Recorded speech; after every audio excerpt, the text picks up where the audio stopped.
Hello friends, welcome to our channel. இன்றைக்கி bread use பண்ணி ரொம்ப சிம்பிளான முறையில் ஒரு டிஃபன் செய்யலாம். வீடியோக்குள்ளே போகிறதுக்கு முன்னாடி நீங்கள் எங்கள் சேனலை சப்ஸ்கிரைப் பண்ணலன்னா வீடியோக்கு கீழே இருக்க ரெட் கலர் சப்ஸ்கிரைப் பட்டனை ப்ரெஸ் பண்ணி சப்ஸ்கிரைப் பண்ணுங்கள். பக்கத்தில் இருக்க பெல் ஐக்கானும் கிளிக் பண்ணுங்கள். Subscribe is free. ஒரு மிக்சிங் பவுல் எடுத்துக்கலாம். இதில் அரை கப் அளவுக்கு ரவை சேர்த்துக்கிறேன். ரோஸ்டட் ரவையாக இருந்தாலும் டபுள் ரோஸ்டட் ரவையாக இருந்தாலும் ஒரே ப்ரொசீஜர் தான். அரை கப் ரவைக்கு அரை கிளாஸ் அளவுக்கு ஹாட் வாட்டர் ஆட் பண்ணிக்கலாம். நார்மல் வாட்டர் சேர்க்கக்கூடாது, ஹாட் வாட்டர் தான் சேர்க்கணும். இதை நல்லா மிக்ஸ் பண்ணிக்கலாம். இப்போ இதில் ஒரு பெரிய உருளைக்கிழங்கு வேக வச்சு ஆட் பண்ணிக்கலாம். நீங்கள் மசிச்சும் ஆட் பண்ணிக்கலாம். அப்படி இல்லைன்னா இதை துருவி கூட சேர்த்துக்கலாம்.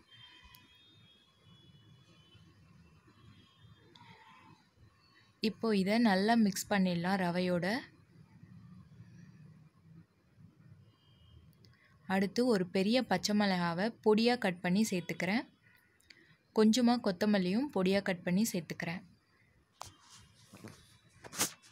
இந்த ரெசிபிக்கு தேவையான அளவுக்கு சால்ட் ஆட் பண்ண போகிறேன். நான் இன்றைக்கி 1/4 டேபிள் ஸ்பூன் அளவுக்கு சால்ட் ஆட் பண்ணுறேன். உங்களுக்கு எந்த அளவுக்கு தேவையோ நீங்கள் அந்த அளவுக்கு ஆட் பண்ணிக்கலாம். இது அப்படியே இருக்கட்டும்.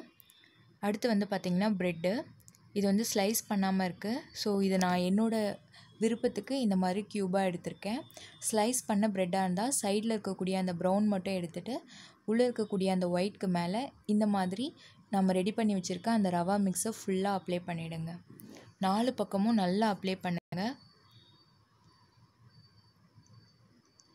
அடுத்து ஸ்டவ் ஆன் பண்ணி ஒரு பேன் வச்சுருக்கேன். பேன் சூடானதுமே 1 க்யூப் அளவுக்கு பட்டர் ஆட் பண்ணுறேன். உங்கள் கிட்ட பட்டர் இல்லைன்னா 1 டேபிள் ஸ்பூன் அளவுக்கு ஆயில் ஆட் பண்ணிக்கலாம். பட்டர் நல்லா மெல்ட் ஆகணும்.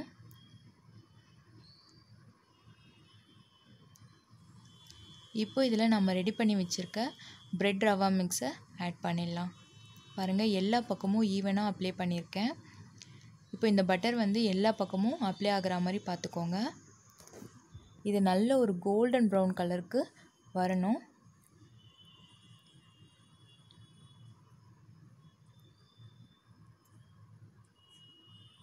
ஒரு பக்கம் வெந்ததுமே இன்னொரு பக்கம் திருப்பி போடுங்க.